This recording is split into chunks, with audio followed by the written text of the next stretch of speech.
for coming, everybody.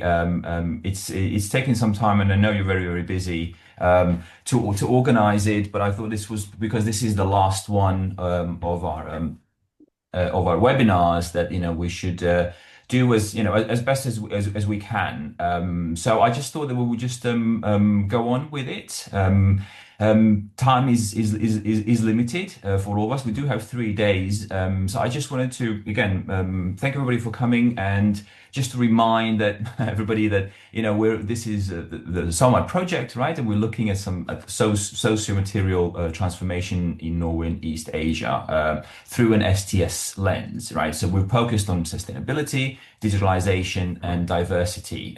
So the theme for this webinar, or the overall theme, is diversity, right? So we've had one on digitalization, we had one on sustainability. So this is the last one. This does not mean, of course, that there are two separate ones, but this is kind of the overall aim for this. So I've tried to sort of group our sessions today, and today's sort of a general grouping today would be governance, sustainability, and mediated diversity.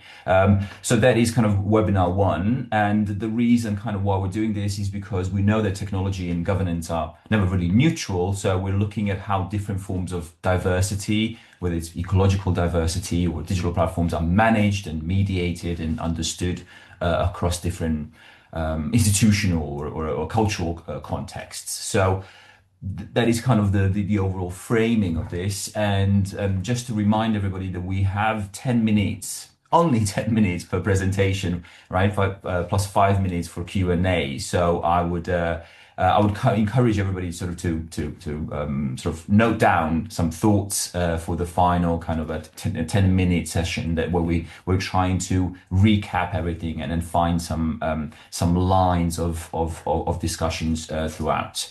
So yeah, that's kind of it. And I want to know that if anybody has any questions after each presenter, this is where we have the time to do so. So we'll be asking questions after each instead of waiting towards the very end.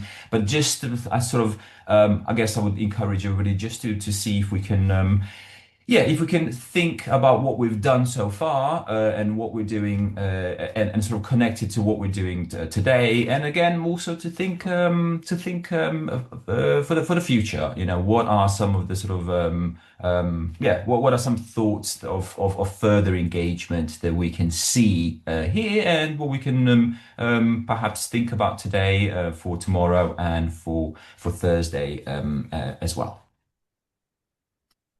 And I just wanted to ask if anybody has any questions, because otherwise I would just actually say that we've had a certain, just towards the very end here before I leave it to Seulgi, that we've had some. I've tried to shift a few things around because certain people were not available on each day. Because usually what we've done is that every partner comes on each day, but as you can see in the program, some things have been shifted around, just so you know. But the main thing is actually that everybody's here, everybody's on board, and I think it will be a very enjoyable webinar.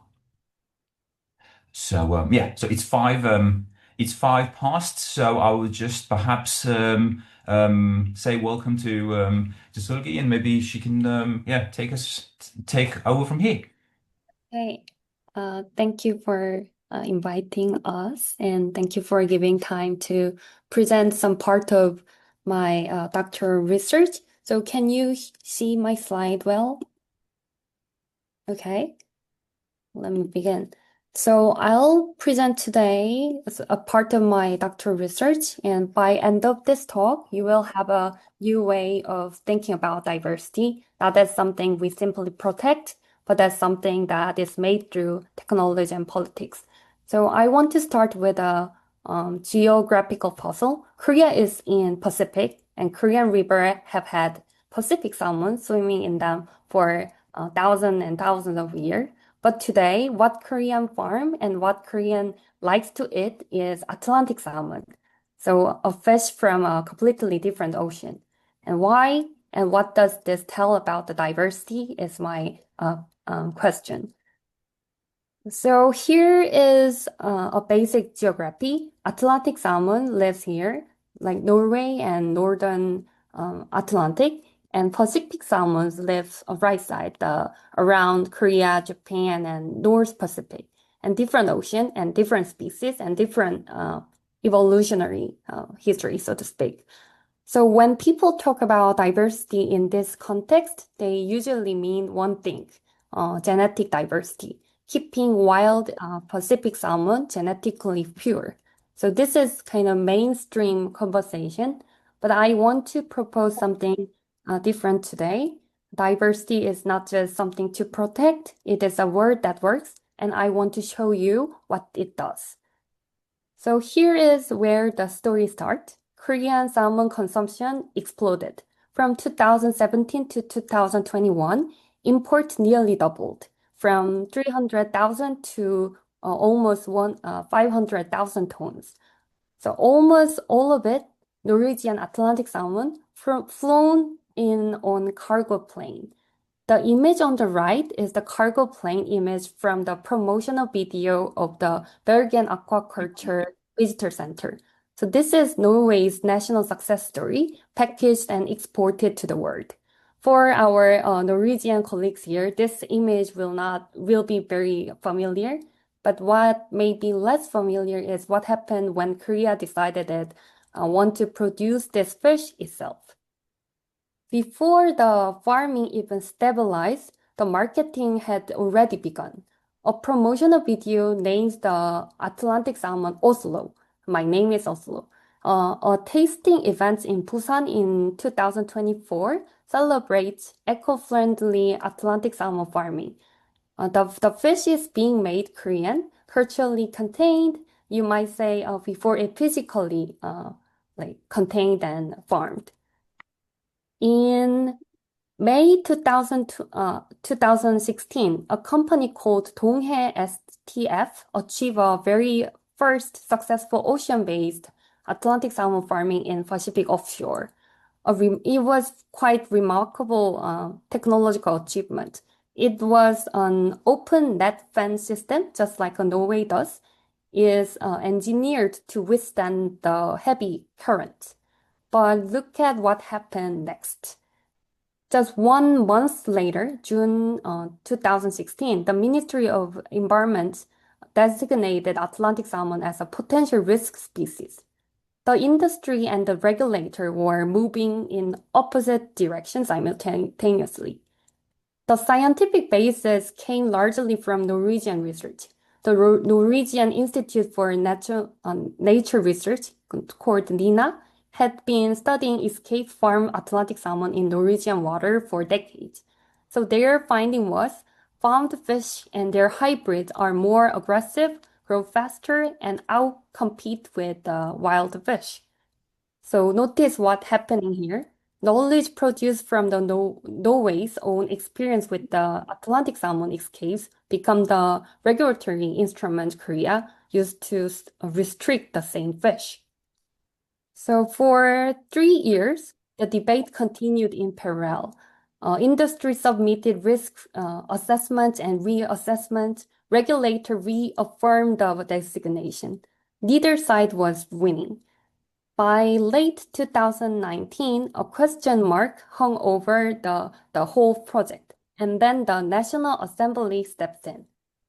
So before I show you what happened in that National Assembly, I want to give you a conceptual tool because it will make what you will about to see much clearer. So STS scholars have used the concept of containment to study everything from a biosafety lab to plastic packaging. What I want to show today is that it works just as well as for a fish tank. Drawing on the Scoot and Mutter 2022 work in the Science, Technology, and Human Value, containment means two things at once. One is holding inside, keeping something from escaping, and second one is the holding together, maintaining an industry, maybe a narrative of political settlements. So the first is physical, and the second one is much bigger than that. So November 2019, Korean National Assembly, two politicians comes in. One was Yoon Jae-gap, representing South Jeolla province, home to domestic industry species such as olive flounder and rockfish. Farmer worried about this competition, ones that warn about ecosystem disruption. And Lee Yang-soo, representing Gangwon province, where the industry wants to grow Atlantic salmon, gives an answer in one sentence. In a sentence in red, which is why we decided to farm it on land rather than in offshore net fence. So this is the political birth of RAS with the system I'm interested in comes in. This RAS system is not a just technical decision. It was like a political bargain. We let you farm the fish, but you should put it in a box. So this is the recirculating aquaculture system, totally enclosed, no contact with the ocean. Atlantic salmon grows inside, isolated from Korean water. And now the concept of the containment snaps into place. So holding inside, the fish cannot escape. So the risk such as like gene cannot leak. And ecological risk is in theory eliminated. And also at the same time holding together. The industry gets to the farm commercially, and the environmentalists get the physical enclosure, and the government gets a clean narrative. And now only then the capital can flow in. So look at this slide. The second image is the import permit, because even inside the RAS, every batch of the Atlantic salmon eggs must be licensed as an ecological risk species. This is like the bureaucratic apparatus of containment. And this graph, as the domestic salmon farming grows, the olive flounder production, which is the Korean's traditional farm fish, is declining. The flounder farmer of the South Jeolla province, the one Yoon Jae-gap was representing, are losing market share to foreign fish that arrive in a box. So in that sense, RAS didn't just solve the ecological problem. It solved a much bigger political problem. How to introduce a foreign species into a domestic market without appearing it to threatening the native biodiversity. The genetic contamination narrative justified this ROS as a box, but the box made the industry possible. So what we've just covered is a geographical paradox and a political bargain, a concept containment as a both holding inside and holding together. So one last thing of our Norwegian colleague especially, Norway's aquaculture expertise traveled to the Korea twice. First was as a product, the Atlantic salmon on Korean plate. Then as a knowledge, the science that regulated. That double movement is itself a form of containment worth studying.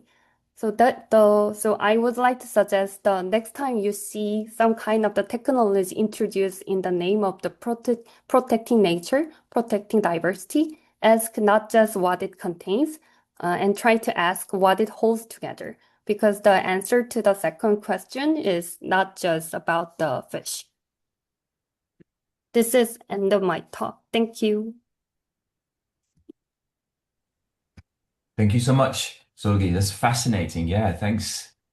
Um, Fascinating. Yeah, so the tension between promoting and containing salmon, right? It's sort of ambitions on the one hand and what would you call it? Boundaries, regulatory boundaries on the other.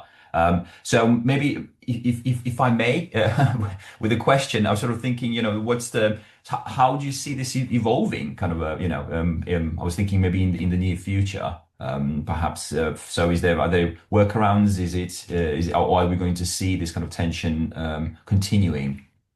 Mm. Yeah, thank you for your question.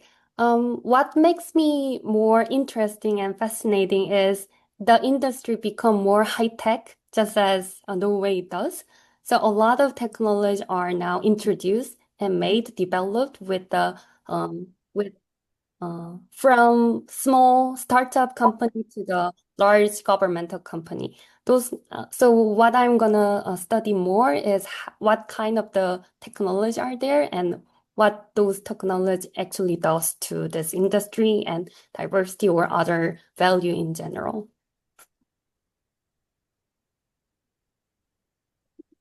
Thanks so Yes. much. Yeah, I see Roger his hands up. Yeah. Yeah, thank you very much, Seulgi, for this interesting presentation and very fascinating to see how the salmon travels two times, as you said. And I also found it fun that they call it the Oslo salmon, since Oslo is very far away from any salmon in Norway. But I was wondering, since you see this interesting travel from Norway to Korea, but have you seen any indication that the learnings from Korea also can travel back to Norway? Are there any Mm. indications of that reverse knowledge transfer? Yeah, thank you for that question. When I visited that aquaculture visitor center, one of the big slide I saw there was that in Norway, due to the public attention and awareness, it is really hard to have a on-land aquaculture tank because it is considered as something very dirty and not pleasure. But compared to that, in Korea, um, fish tank on land and near sea is kind of understandable, and it does not really conceive as dirty or until now it doesn't create any big social conflict. So maybe by learning how Korean install the fish on land, maybe Norway society might try to learn it from. But it might be really related to the social culture and norms, so I'm not very sure about that, but yes. Yeah, thank you very much. And I hope you get the chance to also travel to Norway and share your knowledge also with the local stakeholders here in the future. Thank you. Great. Thank you.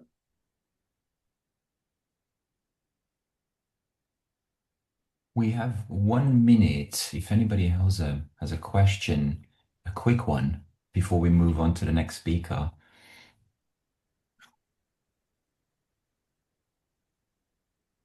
Oh, thank you, Sugi. Yeah.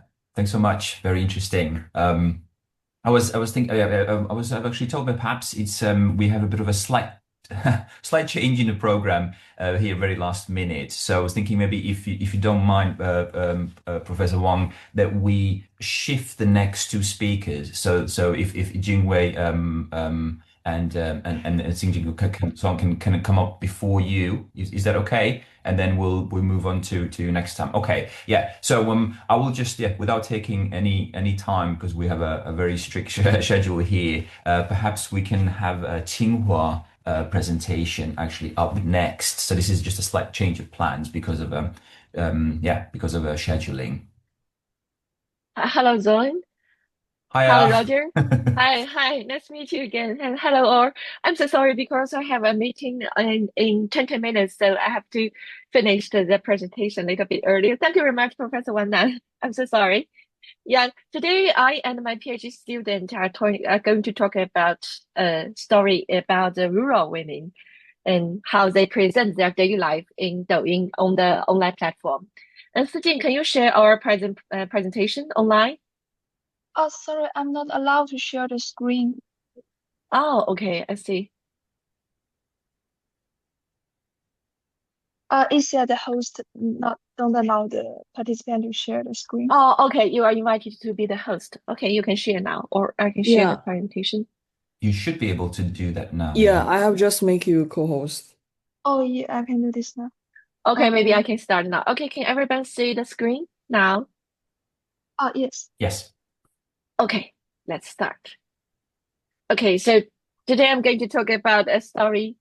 And can you hear the music? It's really strange. Okay. No. No. Okay, today our topic. Okay, can you hear everything? Okay, great. Okay, our topic is about the conflicts and bonding between the motherhood. This what are going to talk about the mediated extensive motherhood of Chinese rural mothers on Douyin. And Douyin here is just like TikTok. This is Chinese version, and lots of rural mothers would like to present their daily life in on the platform. Okay. And here we see here is a story about Xiaoying, and she share everyday life on Douyin. And before Douyin in a remote village in Guizhou, this is a province in the southwestern China, Xiaoying begins her busy day. By the earthen stove, he helps her children get dressed, wash their faces, and combs their hair. She then heads out to cut grasses and feed the cattle, carrying a heavy bamboo basket on her back, while also caring for her crying younger daughter. After returning home, she sews weeks' worth of the family's dirty laundry into a basin and scrubs until her hands turned red. These things are pioneered together from the Douyin videos. They show one day in their life of Xiaoying, a study of a rural mother. But in many ways, they also reflect everyday lives of many other rural mothers in China.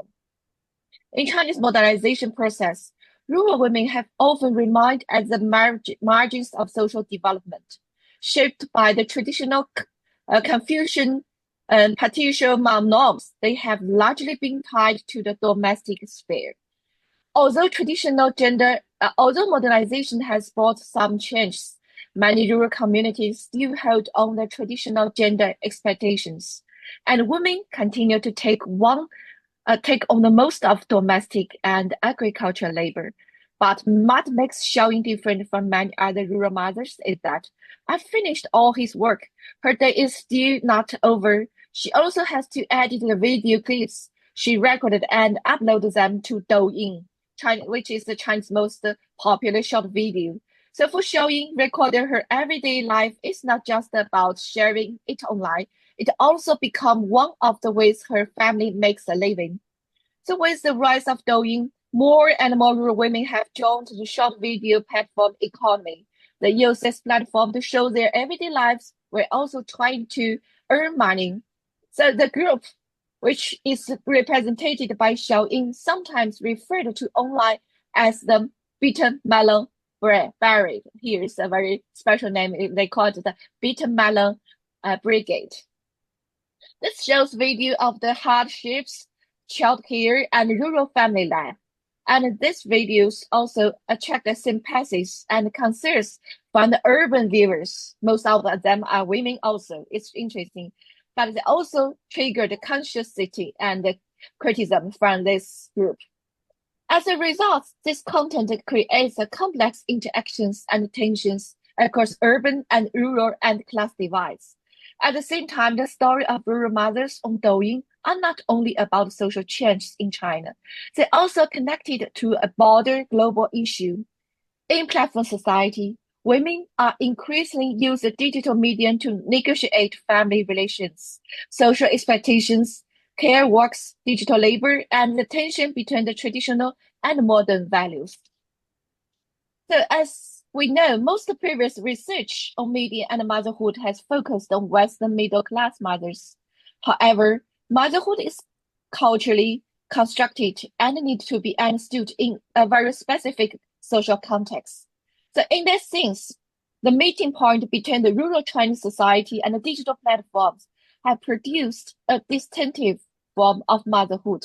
And as such, our study focused on the short video practices of rural Chinese women in a context of modern mediated China and on how this practice shape their gender identity and family relationships. To be specific, we will focus on three questions. Why have full-time mothers in rural China turned to be short video platforms to present their motherhood practices? And the second is, how has their presentations on Douyin influenced those practices? The third one is, what kind of motherhood has subsequently emerged through this process? And for the next part, my co-author, my PhD student Song Sijing, will introduce more about our study. So please, Sijing. Okay. I will. Should I share the screen or? Yeah, I can share the screen with you. You just tell me if you Okay. next slide. Okay. Okay. I will introduce the following part. First, I will briefly review the relevant literature. Scholars have discussed a range of expectations regarding what it means to be good mothers, and among which the intensive motherhood has received the most attention. It suggests labor-intensive, expert-guided and labor-intensive and financially demanding parenting. And subsequent studies explore how employed mothers comply with or challenge this dominant ideology. Like on 2012, Christopher uses extensive motherhood to describe how contemporary employed mothers in the US and Canada delegate much of the daily parenting works to nannies or husbands or daycare services. They reframe good mothering as being in charge of children's well-being, and they frame the value of their work not only in terms of its benefits to their children, but also in terms of its significance for themselves. Um, but these discussions are primarily based on middle-class context in Western societies. In China, recent research mainly focuses on urban middle-class mothers whose parenting practices also resemble intensive motherhood, as suggested by previous research, while rural mothers remain underexploited. And second, the research on media and motherhood can be primarily categorized into two parts. First, how idealized figures of mother in social media influence audiences. And second, how mothers use media content and technologies to assist their parenting. Apparently, rural mother vloggers, they are subjects who present their mothering practice online. But instead of influencing others as the ideal figure, they actually receive criticism and mockery from the urban audience. So this needs further research. So this study uses mediatization as the theoretical perspective, focusing on how short video platforms enter their lives and reshape their motherhood practices. Uh, uh, to answer the questions I've mentioned, the research uses participant observation and in-depth interviews. We observed 19 rural mother vloggers and interviewed 3 of them. And the materials were analyzed, and we finally developed the concept of mediated extensive motherhood. It can be understood from 3 dimensions. First, boundary extension. The boundary between childcare and paid labor becomes blurred.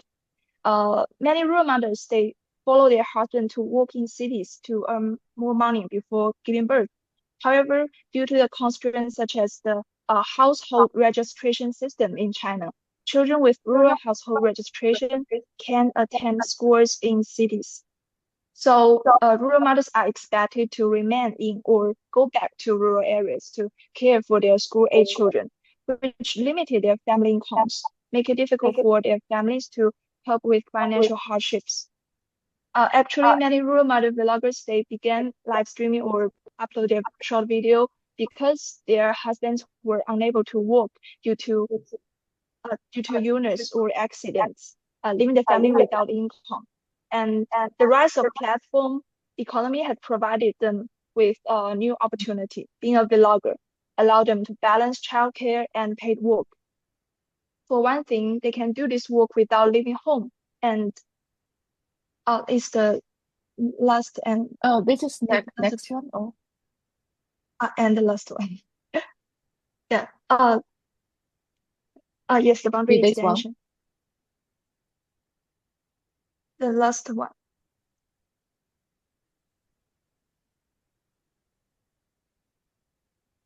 Is this one? Oh no, it's the first part of the findings, the boundary extension.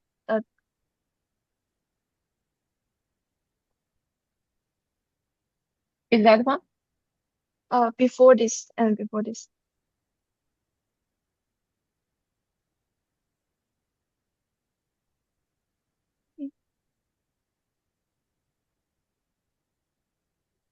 Oh no, not next one, the last one. Okay. And the last, yeah, this. So the rise of platform economy has provided them with a new opportunity to balance the work and their child rearing. For one thing, they can do this work without leaving home, and they can earn more money for child rearing. And for another, as the content they present also include parenting practices, as shown in Xiaoying's vloggers. So they can complete their work as mothers and as vloggers at the same time. So the boundary of their motherhood has been extended and blurred with vlogging practices. The second part.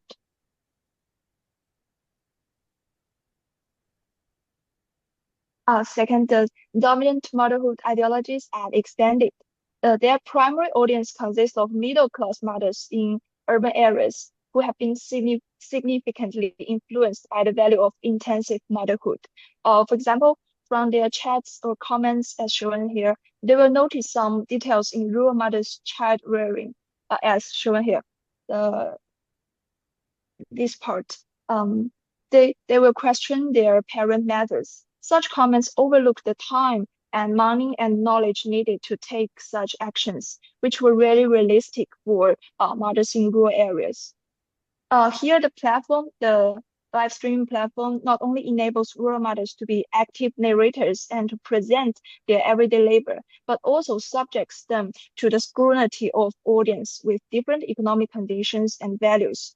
So such comments from urban audience lead these rural mothers to feel guilty at the first time they present themselves about the parenting methods they had grown accustomed to.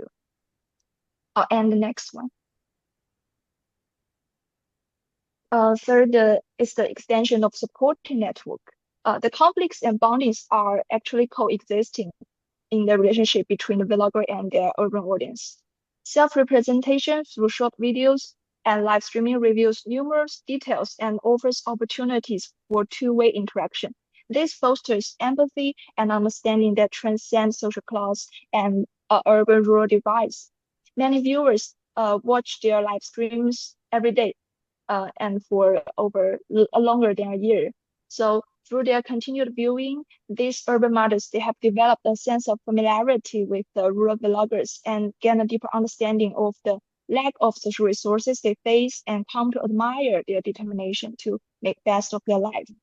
Meanwhile, sharing experience of being a mother and identity as women, they have gradually formed emotional bonds with the rural mothers. As shown here, is the comments from the viewers.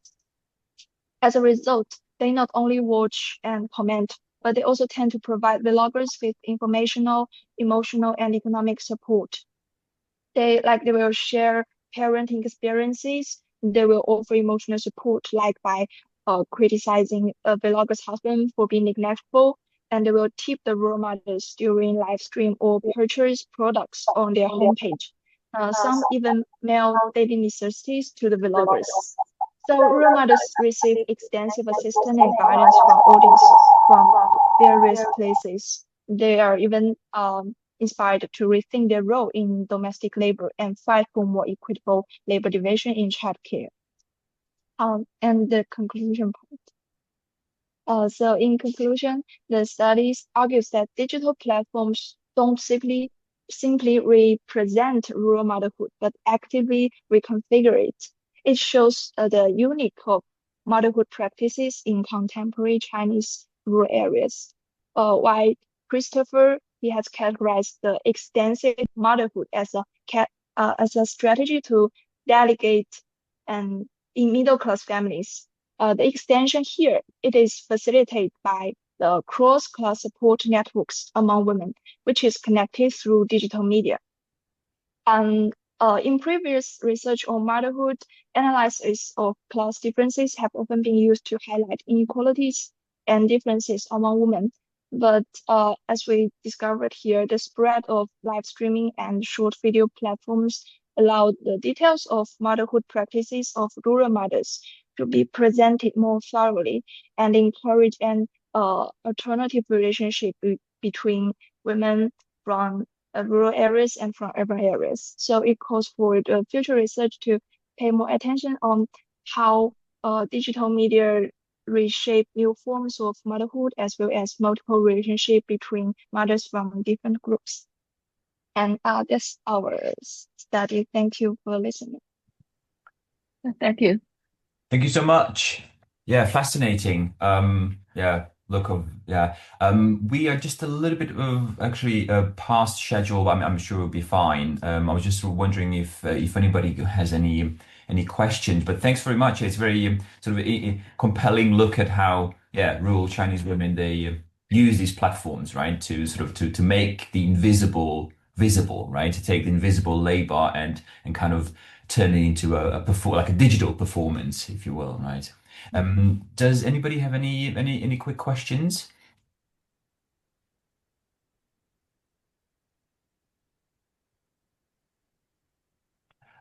I had one not to take that, just a very brief one, if I may, because you mentioned that they were receiving criticism, right? These women, Yeah. sort of mockery from these urban audiences. I'm just again very quickly, how do they navigate? I was just thinking this friction, right? Because again, there's the audience, right, and then there's somebody else actually you're performing this to, and then there's your own background. So how do they sort of square this, or how do they navigate it?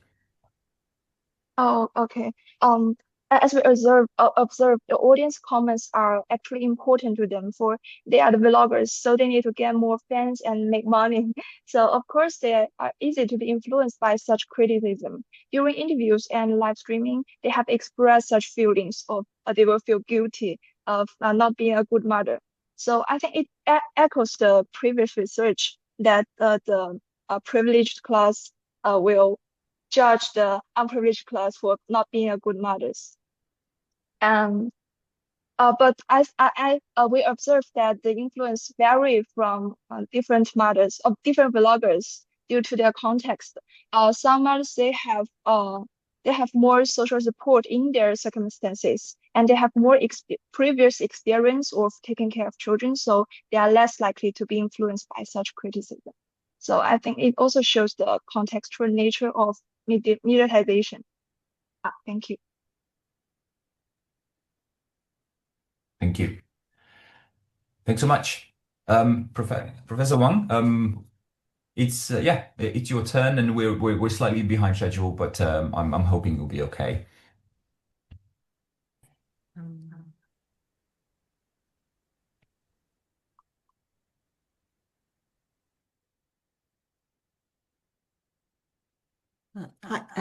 Thank you, Zoran.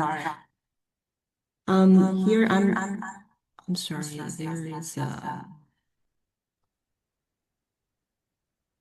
Yeah, there was an echo. yeah, I think because there is two of me in the list, so how to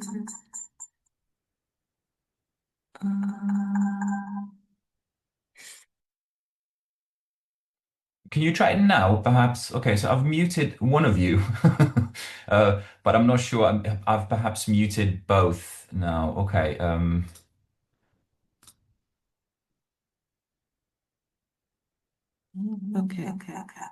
Yeah. No, it's well. Okay, so today I'm going to share the story of the I Chinese think the issue is that your engineering. speaker is your speaker and your microphone are on the two different ones, I think. So maybe if you unmute where you have your camera, I think that would work. Okay, let's try. No. Maybe I just. Yeah, see, now you're muted completely.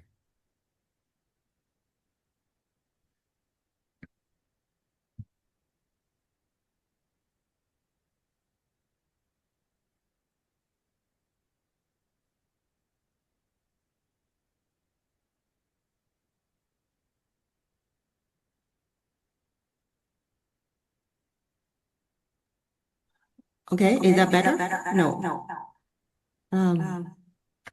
Do we know why there are two instances? I don't know why, but there are two of me in the list in the participants. So Cheng, did you know why this is, or is perhaps logging in and out, or could that solve it? Maybe you have another phone, or should I remove the other one? How about I get out and get in again and How about now? yeah. And maybe let the next You're using presentation first. another account to speak. Yeah. So Do you have it on your phone or? no, actually I don't have. So could you get one of me out? Yeah, but if you're using your camera on your for the screen, if I remove this account, then you won't be able to share the screen, I think. Okay. How about This how about we do the next presentation and I get out and get in again? Yeah, maybe that's I think better. if you Sorry. remove the one that is called Nan and keep the one called Nan Wang, I think that would solve it. So if you remove Nan's the one with the video, I think the one without the video should be fine.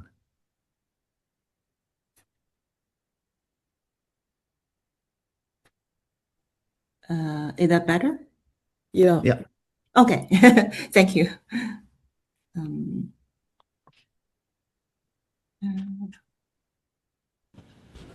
So can I You can share the screen again.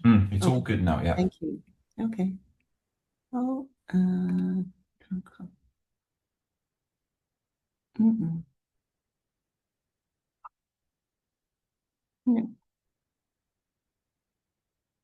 Yeah.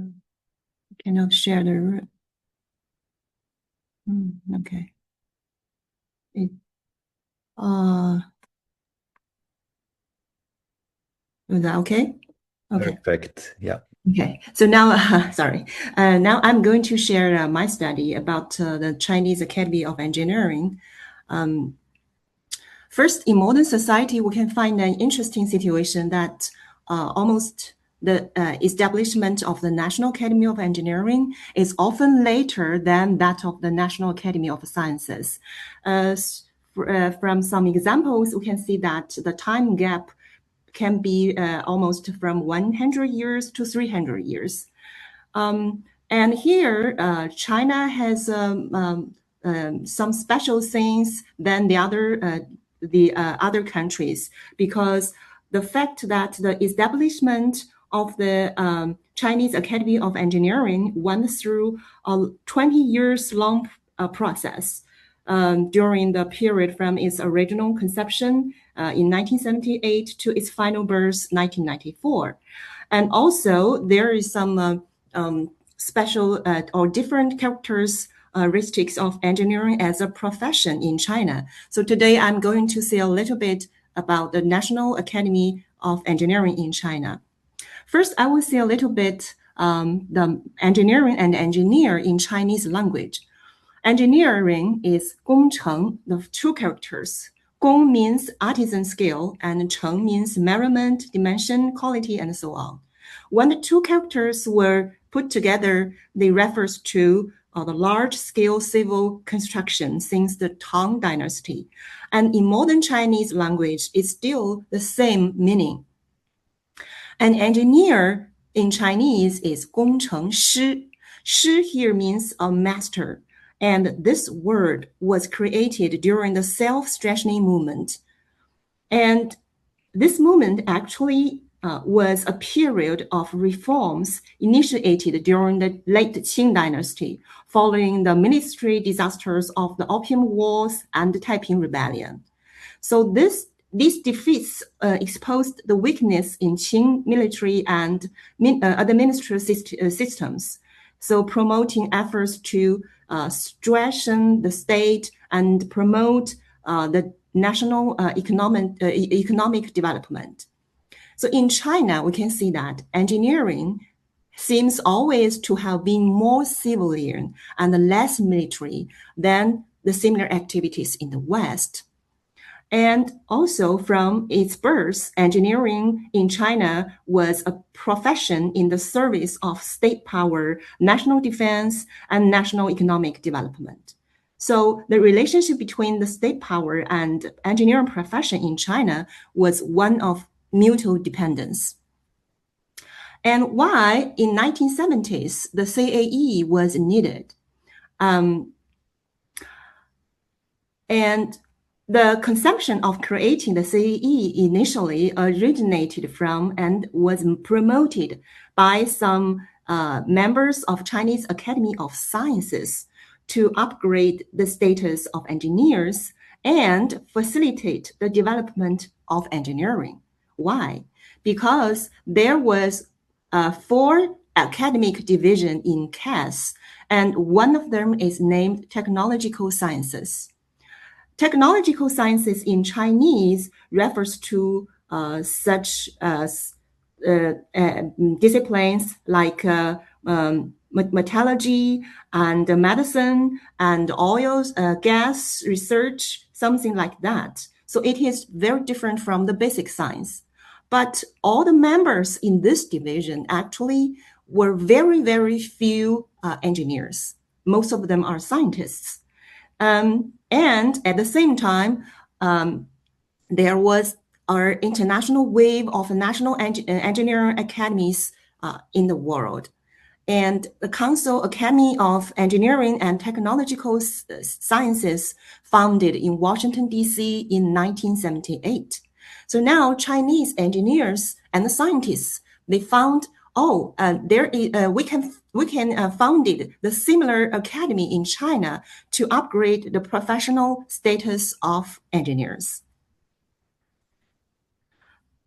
But as we know that in China, the state power was, or the political system is controlled by the Chinese,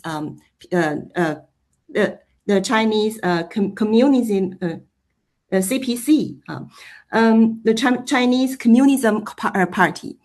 And one of the adversary organization names the Chinese People's Political Consultative Conference, that CPPCC.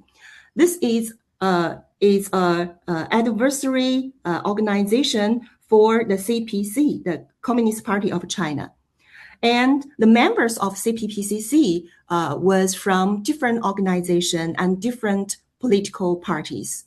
So since 1980 to 1990, some members of CPPCC submitted the proposals of founding the CAE. And actually, as the adversary organization for CPC, once the proposals were approved by the CPPCC, and they are going to be sent to the regarded ministries or and commissions to be implemented. So this is a very good political channel for the members of CPPCC to express their ideas about the national strategy. And the big time or the turning point happened in 1991 because there are only when the Chinese Academy of Sciences has a new members election, but finally only 2 engineers being included among the 68 new members of the Technological Sciences Division.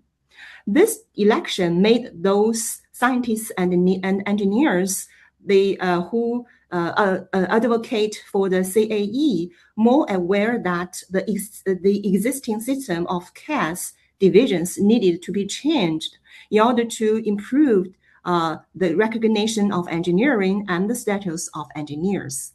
Also, at the same time, there was a political reason that the Chinese central government realized that Taiwan want to join the international engineering organization. So they, at this time, the previous president Jiang Zemin responds the CPPCC's proposal affirmatively.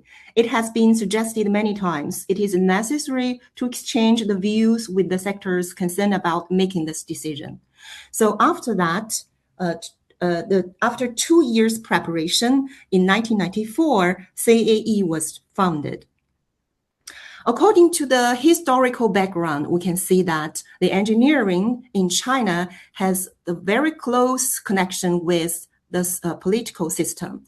And so for CAE, the mission for this organization is the state-oriented and public. And also we can find that the CAE members and the 5 CAE presidents, they all have their political roles in Chinese government. And this fact actually, on one hand, that they can have more influence in political affairs with their expertise. And on the other hand, the political role will help them to promote the engineering profession. And CAE, since it's founded, will held a number of advisory and research projects every year. And some of the projects are requested by the central government. Some of them are requested by the local government. And some of them are requested by the state-owned enterprises. So it's a very important engineering advisory organization. In 2007, the previous president Hu Jintao, he announced that both CAS and the CAE should be treated as national think tanks for Chinese science and technology. So through the story of Chinese Academy of Engineering, we can find that the CAE offers a strong example of the Chinese understanding of the relationships between politics and engineering.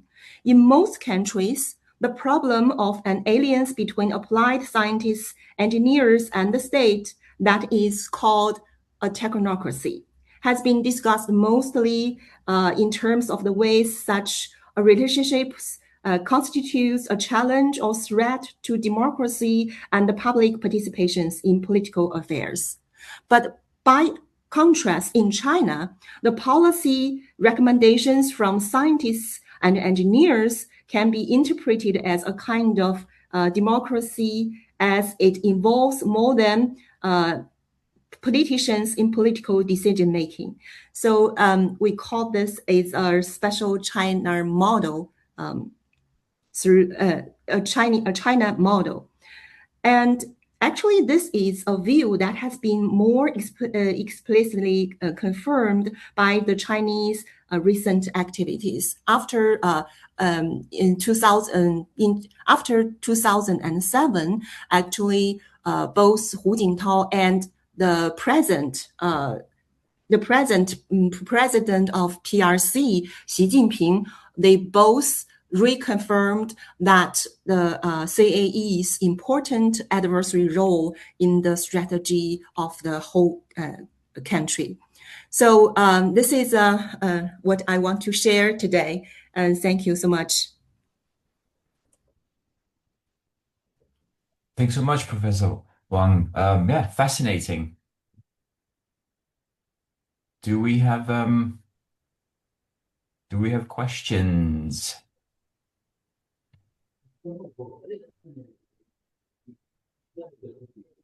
Yes, I see Jim Jung. Yeah, Jim, yes, please. Yes, I was very interested about the Chinese words of engineer, Gong Cheng Shi. Yeah. The characters, the Chinese characters are different from the ones used in Korea. Okay. But I was wondering if in China you also use the English word engineer in common dialogue Yes. or in public. Do you also use Yes. it? And then also do you also use 공청시? Is there any In Chinese, hierarchy, cultural hierarchy between these two terms? Because in Korea they have slightly different meanings. Engineer in English, and then 공청시 or similar words in Korea. They have slightly different meanings. Actually, we have different level of engineer in China. We will say the professor type engineer. It's like the highest level of the engineer. But for the lower engineer, we'll sometimes call a technician or just the normal engineer, and the main engineer for a big project. So we have some other words to give the different level for the engineers, but engineers we are used commonly in China. Okay, interesting. Thank you. Thank you. We have a related question from Yishi in the chat. I don't know if you can actually see it there, but the question is that if the statistics show that most CAE members are from universities and research institutes, then should we conceptualize these people as engineering scientists rather than engineers? We consider from that most are from university and research institutes. Should we account this rather than engineers? Okay, thank you for the question. I think it's a good question. Actually, the engineers or the engineering scientists, they will have the different meanings for both CAS and Chinese Academy of Sciences and Chinese Academy of Engineering. And also, normally we have the word like engineering sciences. So in this way, we can say that some of them are engineering scientists. But for the Chinese Academy of Engineering, at least at the very beginning, they are trying to emphasize the engineers who works in practice, not just only focus on the research on engineering science, and also so they are trying to distinguish the two kind of people, but like your question, because some of them are the experts in engineering sciences, like they are from the universities and the research institutes. So in this way, we also call them the engineers, and but actually they are also have the lower status than the scientists in the practice. So both the engineering scientists and engineers, I think they are very important words. And also we are having our project about what is engineering sciences, because some scientists, they denied the existing of engineering sciences. So it's it's a complex problem, but I like the question. Thank you. Thank you so much. Yeah, very fascinating. And I'm actually quite interested now in our next speaker, Martine, who is local here from NTNU. She has kindly also agreed to actually show her research. Yeah, so she's a PhD, but she can tell about herself. Yeah, so welcome, Martine.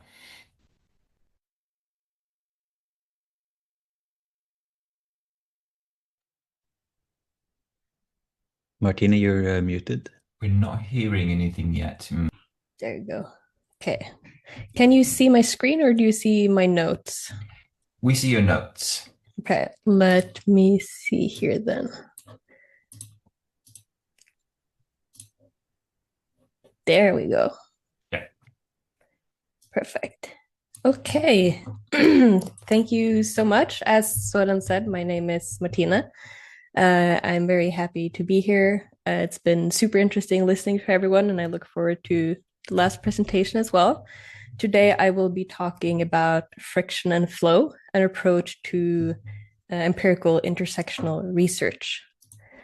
So this is part of my doctoral thesis, which is about diversity and inclusion in Norwegian academia. So I want to share some early findings from an article that I am co-authoring with another colleague of mine here. And the backdrop for this is that within Norwegian academia in the last 5 or 10 years or so, there has been an increased focus on diversity. So Norway has had a lot of focus on gender balance, and now we see diversity as like the increasingly important term. So all of the data I'm talking about today is from an engineering department, and we have used the mixed methods approach, but I will mostly be focusing on the interviews we've done during this talk. So I want to start by talking a little bit about diversity, not too much, but it is a very contested term in Norway. We see that people use it in different ways to mean different things. So there are some drawbacks when it comes to using it as an analytical term in my project.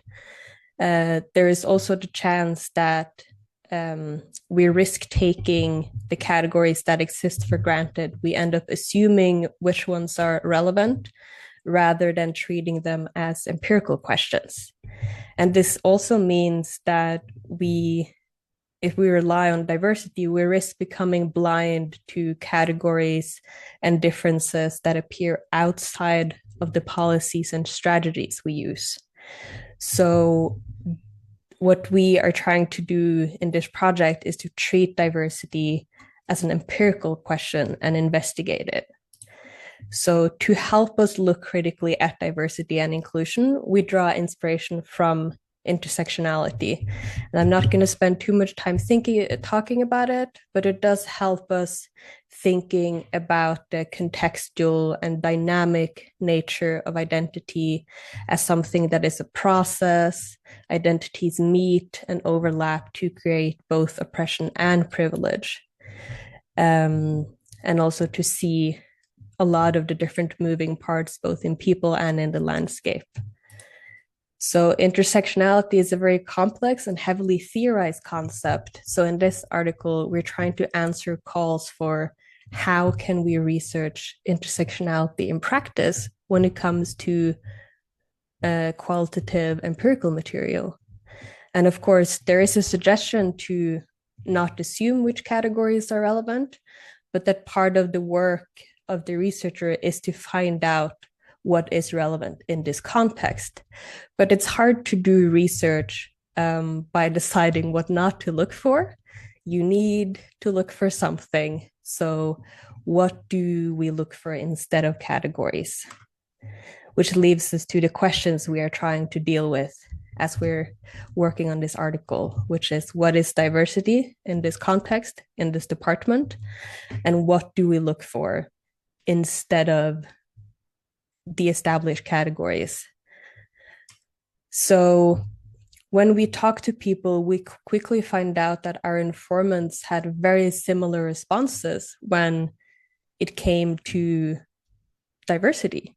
Everyone mentioned gender. Most also talked about nationality and language. And this is quite a narrow definition. So then we had to think about which differences make a difference. How do we get around categories? And we were inspired by Sara Ahmed, who uses flow as a metaphor for the experience of coming up against institutionalized norms. So we gain knowledge about barriers in institutions when we come up against them, either because we're trying to make a change or because we don't fit in. So those of us who are trying to go against the current feel it in an embodied way. And those of us who don't meet barriers can become blind to them because we don't have the lived experience of them.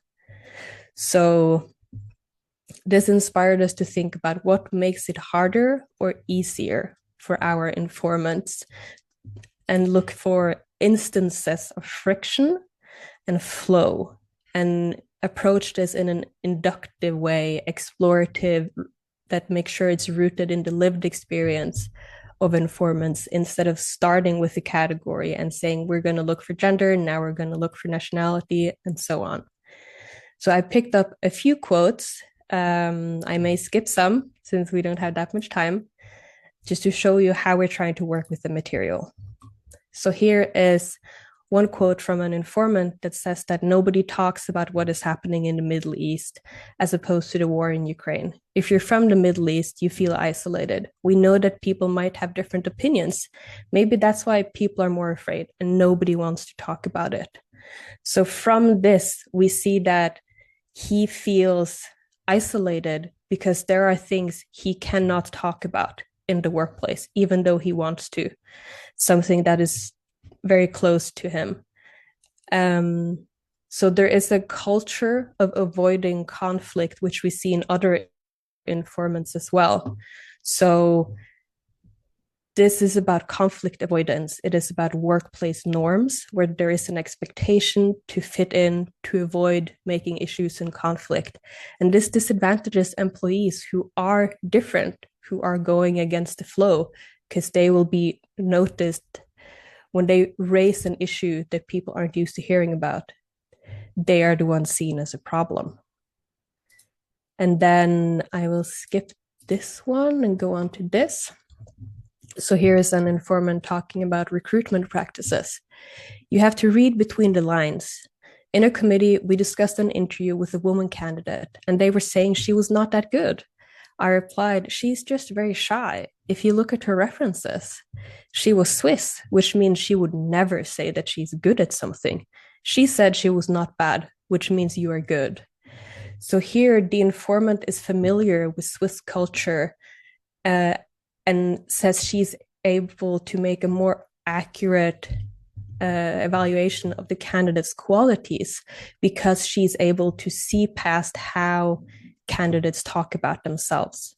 So this is about cultural competence, which we see comes up in recruitment and also in onboarding. You are familiar with the issues that appear when moving between national and cultural contexts. And here it can either make it easier in the sense that you can get more qualified candidates, or more difficult if you don't have the competency. There are things you can't see. So there is also one with, I will just go quickly with this one. There is an informant who talks about supervision as being very important. He's very happy with his supervisor, but sees that not all PhD students have the same experience. So supervision is a very important dynamic and relation, which shapes the work environment, the experience of support, and also the chances of success and quality of research work. So I've given you a little glimpse into how we try to look for sources of friction and flow. We're still analyzing, but we found that organizational factors like workplace norms and money, highly important for the well-being of our informants and if they decide to leave or stay, as well as culture and relations. And these are very different from what we saw as understood as diversity earlier, as gender, nationality, and language. And if we focused on diversity, we risk not finding these dynamics I've shown you. So the main takeaways now is that in this context, diversity has a very narrow definition. But when we look for friction and flow, we find meaningful differences that matter to people, but not all of these meaningful differences are understood as diversity. And this means that we risk leaving important differences unattended to, because when we focus on diversity policy, we don't see them. This also means that diversity should not be treated as something separate from other workplace issues, because as we could see, inclusion and exclusion was related to recruitment, finances, conflict resolution, and supervision. So while our findings are, of course, very specific to the context we're looking at, friction and flow is an approach that we are excited to test out in other contexts if this lens can give us something useful. So that was all for today. Thank you so much. I like how we've almost come full circle. We're back to the fish from the start of the day. Thank you so much, Martine. Yeah, that's fascinating. Questions? Yes, we see that Professor Nohara has one. Yes, Thank you. Do you hear me? Yep, Hear loud you. and clear. Yeah. Thanks. It was a fascinating presentation, Martine. I learned a lot in 10 minutes, I think. My question is about the way you started your presentation using the word empirical. Now, knowing you are going to treat this, huge, complicated subject, as or in context of friction and flow, how do you mean? I mean, how do you treat this complicated entity empirically, and how would it be different from non-empirical attitude? Because I think, anything can be treated empirically if you try to, measure, count, read patterns, sort of grasp whatever graspable. Yeah. But okay, so what would be different from, non-empirical approach, please? Thank you so much for the question. It's very useful since we are still writing the article. The reason I want to use or claim the word empirical is that we are trying to stay very loyal to the data material we have gotten from our informants. So we are working bottom up from the material, and instead of sort of starting in a different direction, starting with theory and then going to the material, we are trying to always stay very close and loyal to the experiences of the people we are talking to. And then, yeah. So that is sort of the reasoning we have for claiming that word. And also, at least in our department, my impression is we have a strong culture of working empirically as well. So I hope that answered your question. Thank you. You are definitely. So the data you stick to includes, I guess, language. You just quoted a little bit. So the language data, conversational data, and also sort of behavioral, like through ethnographical approach. Yeah. Are they all sort of, data you use in your research? Am I right? Yes.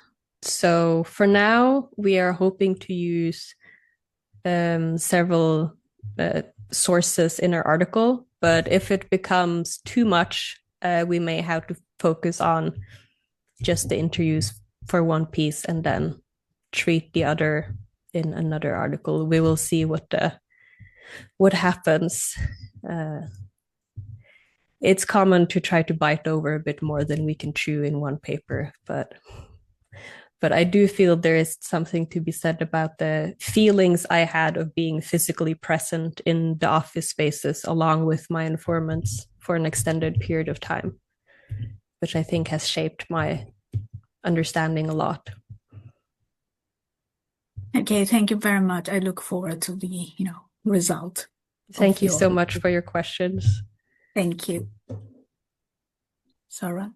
Thanks so much. If I may, I have a quick one. Not going to take too much time. So if you started off with a sort of, friction flow approach, right? So to sort of uncover these differences that formal kind of diversity categories from coming up from above, right, may miss.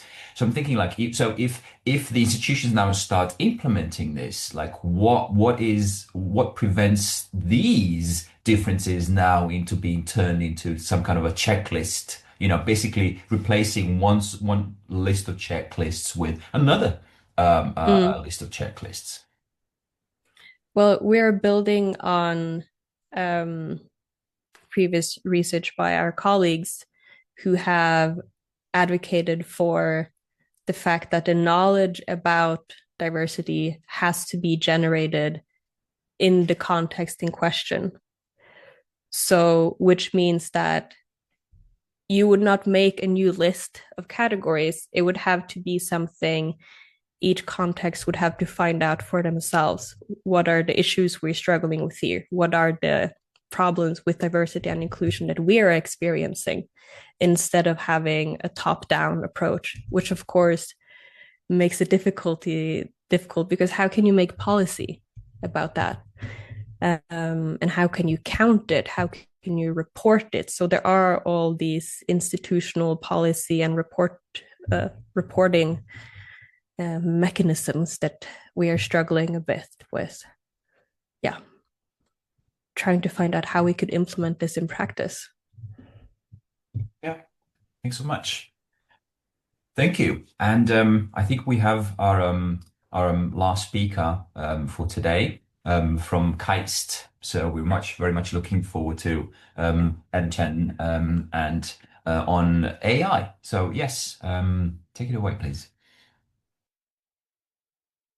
Hello, thank you so much for having me today. So my name is Chen, and nice to meet you all. So I'm a doctoral candidate in KAIST STP. I have a background in computer science and also a master degree in science and technology policy.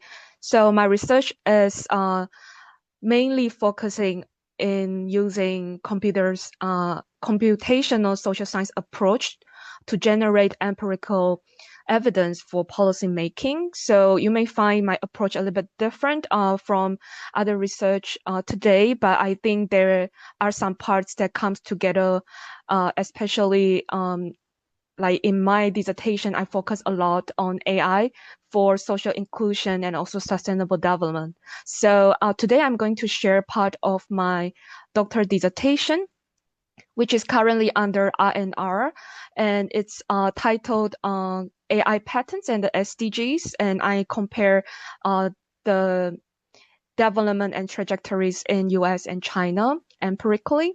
And if you're interested in knowing if it's published, please feel free to contact me. So first, to briefly talk about why I choose this specific direction to do the research.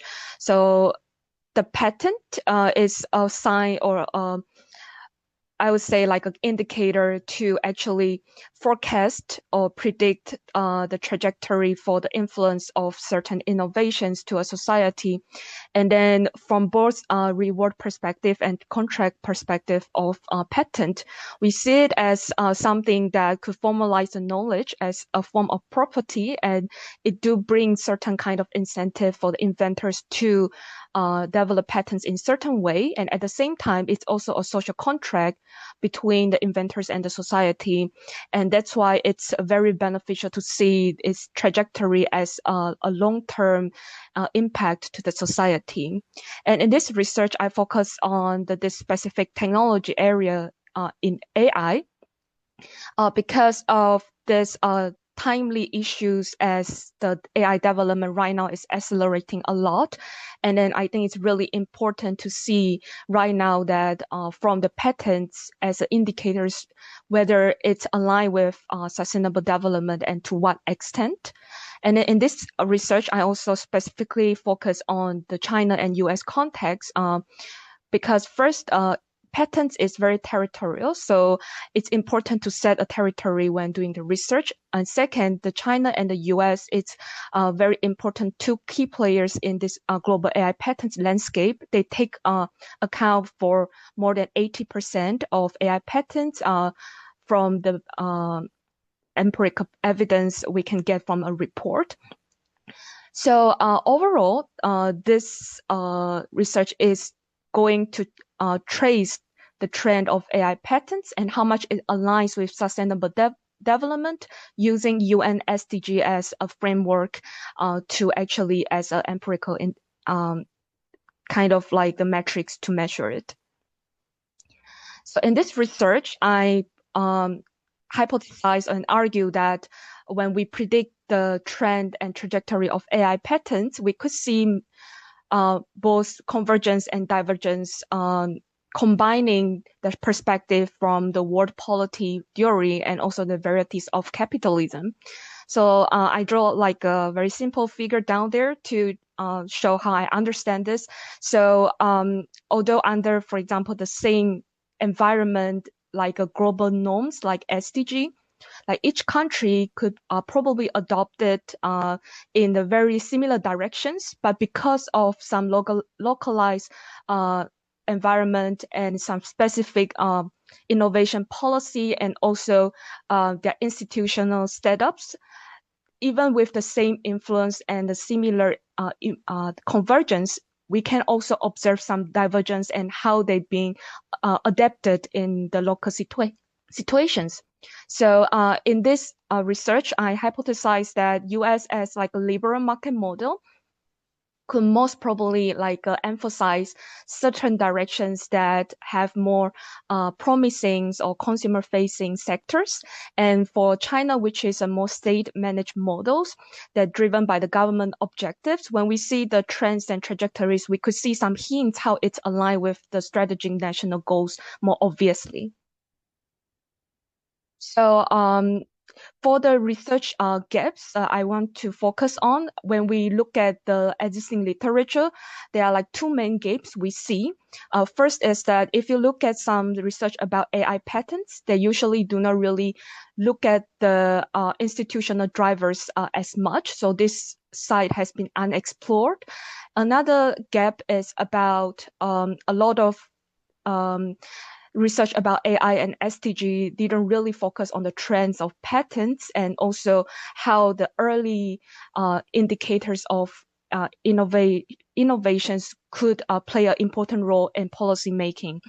So overall, the research questions is about to what extent these AI patterns in US and China converge with the SDG and to what extent they diverge. So this is the overall research methods. First, using the World Intellectual Property Organization's methodologies. Actually, they have a report about AI patents before, and then we took the same methodology to define and collect what is being defined as AI patents. And then we use the lens to collect all the patents data from both the US and China Patent Office. So we go through this basically a flow to scrap all the patent document text, and then we classify them like phrase by phrase using like a machine learning based model. They're being trained on the SDG categorized pre-labeled data. And we also do some manual thresholdings to eventually label each phrase, like how much they actually align with certain SDG. And then we assign this patent according to to what extent the phrase has been aligned with SDG label. So in the last stage, we use the statistical analysis to first compare it in the descriptive way about the proportion of AI patents aligned with certain SDG. And then we also do a logistic regression to see that if we actually consider each country baseline for an SDG alignment, do we still see differences?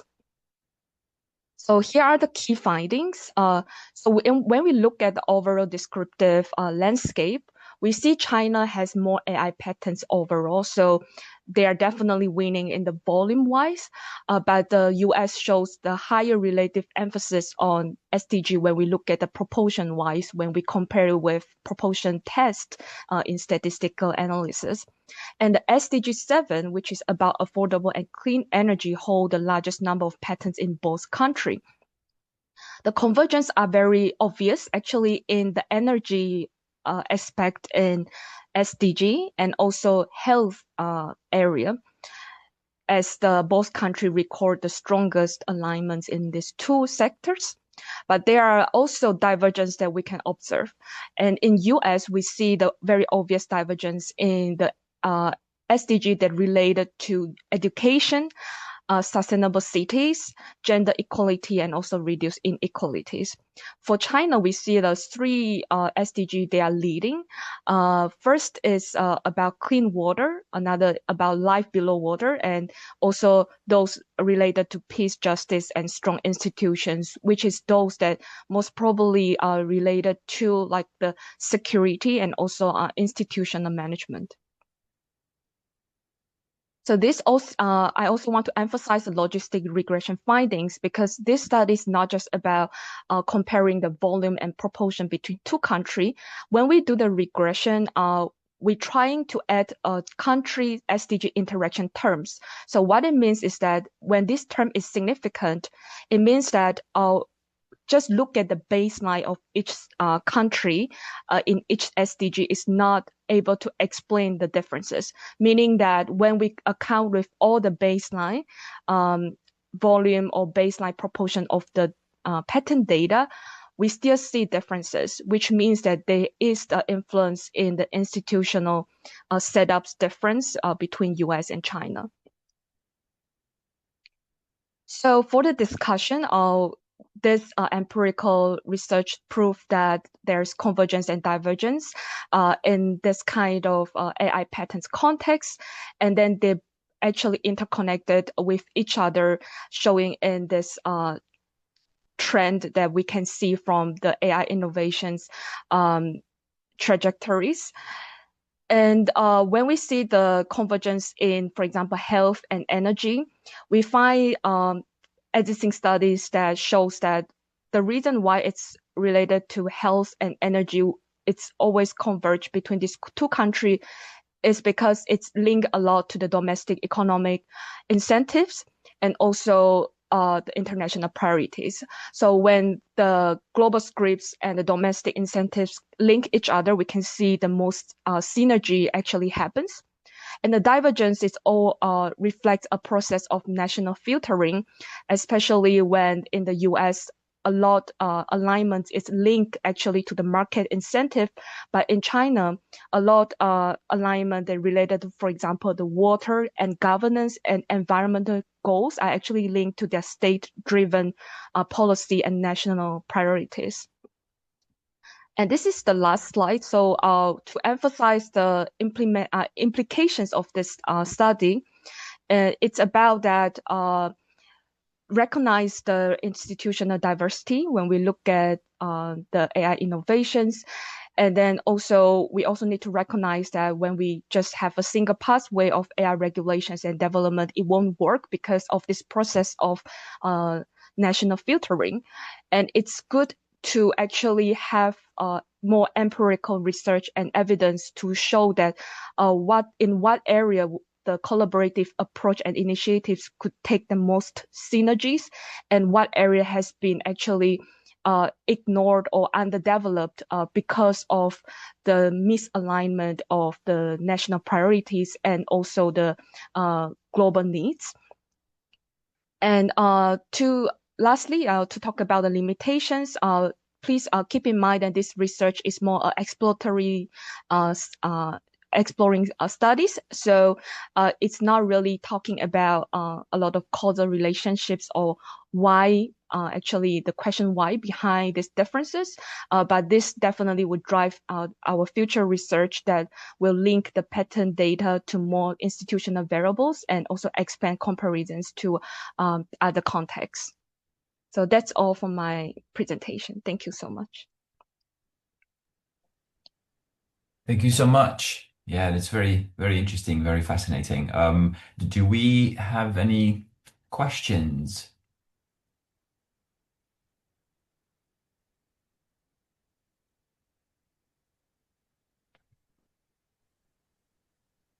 Because if not, then oh, sorry. Yeah.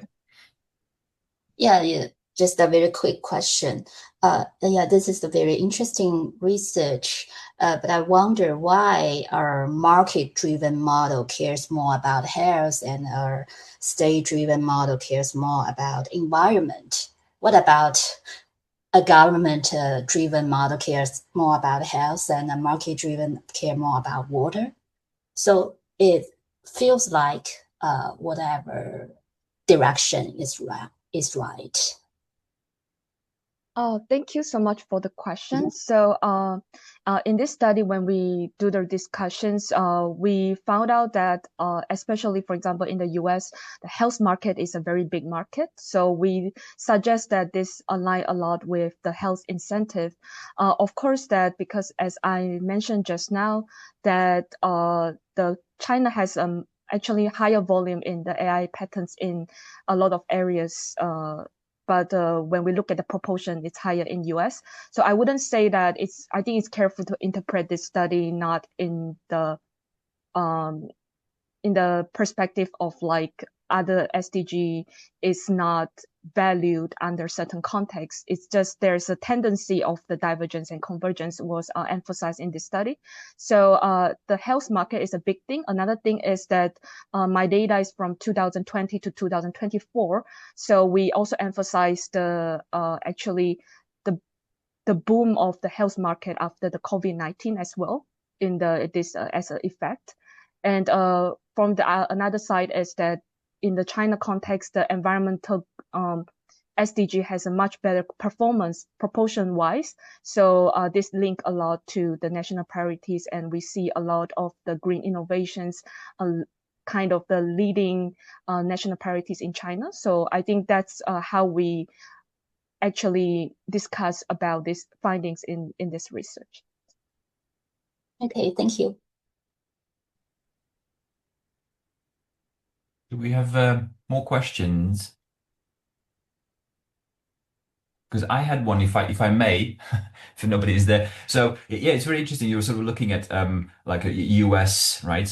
Let's say versus China, right? You have some sort of market or social demands, and then you have state governance. But I was thinking, if I were to, I don't know if it's maybe perhaps too much out of your research area, but just thinking, if you look at a third actor, if you look at EU, who are much more into sort of regulating AI, like how would that work? How would you sort of envision this kind of national filtering? How would that affect sort of the SDG patents that they will produce?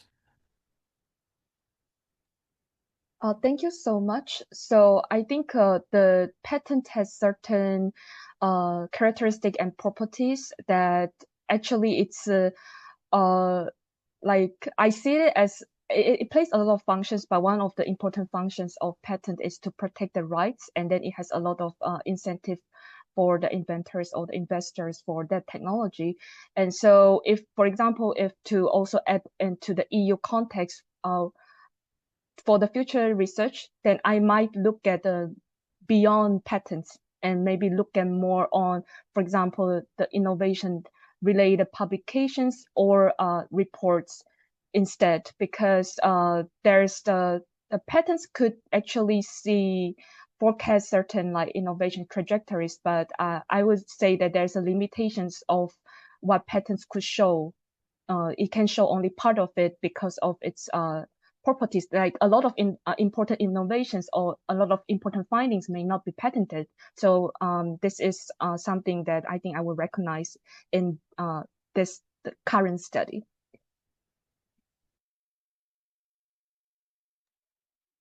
Thank you.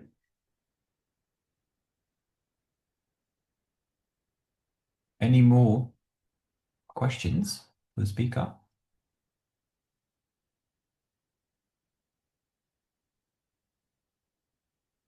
If not, then I was thinking, well, I would like to thank everybody for being here. We're only 5 minutes late, so that's very good because I know everybody's busy and they all and especially you know in East Asia where it's getting quite late. So yeah, thanks so much for all the presenters. We have 2 more sessions tomorrow and on Thursday. But if we were to sort of sum up now, I've tried to take some notes and everything just to see, okay, how can we find these sort of commonalities and some of the work or not tensions, but perhaps these frictions and flows, as Martina was saying. Actually, I was thinking maybe that could be perhaps sort of a theme of how could we've moved right from marine biology to political origins of Chinese engineering, right, and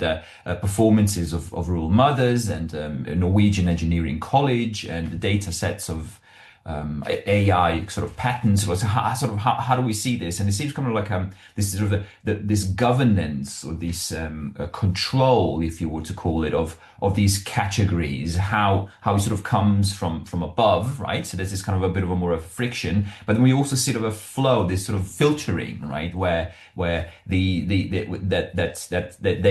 for instance, the rural mothers, how they sort of filter their labor, right, for this sort of urban middle class audience, which is again mediated on Douyin, right? So we're sort of thinking that we see these frictions and we see these flows, and I think actually that kind of very much encapsulates the theme of diversity, even though it's a broad and general theme that we've got for today. So I think actually that we've quite succeeded in finding both frictions and flows, despite and that's kind of it goes into the whole a theme of SOMAT, right? That we were actually looking at East Asia and Norway, and we're actually seeing these different contexts, and we see different areas of research, and we see actually different people doing this research, and yet actually we're able to find a lot of commonalities and also, of course, very differences between them, between the research. So I'm actually very much looking forward to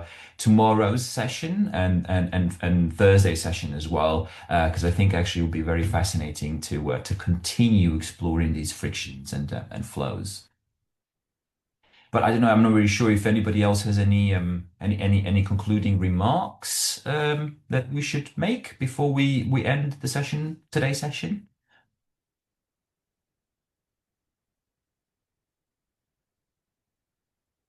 No? Okay.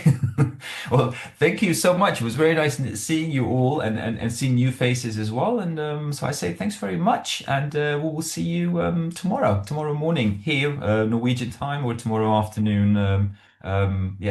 East Asian. Let's say East Asian time. Thank you. See you tomorrow.